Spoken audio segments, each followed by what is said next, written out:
Здесь на севере живем, здесь риск сплошной, дороги. Это не у вас там по России ездят они. Один экстрим. Да. И в каких условиях мы тут живем на севере? У нас и так работы нет, вы еще последнее отбираете от нас. Да. Всю жизнь здесь прожили, как говорится, родились здесь, прожили здесь. Якутия вообще это Забытым уникально, Богом да. край вообще. Да. Мы тут вообще никому Отсюда не нужны. только берут. Здесь Мы всё, сами да. по себе, вы там сами по себе живете. Но...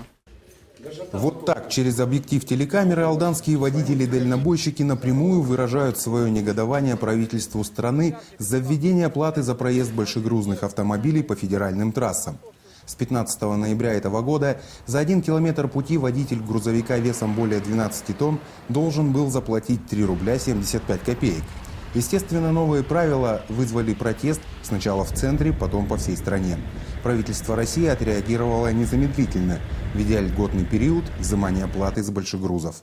И уступки там предлагают нам в каком виде, что снижены цены на первоначальный взнос там рубль 53, потом с последующим увеличением происходит все вот это.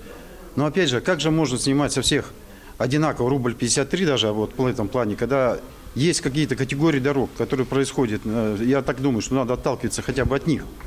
Впрочем, льготный период продлится недолго, до конца февраля будущего года. Затем плата за километр пути увеличится в 2 раза. Из 1 марта 2016 до 31 декабря 2018 года будет составлять 3 рубля 6 копеек.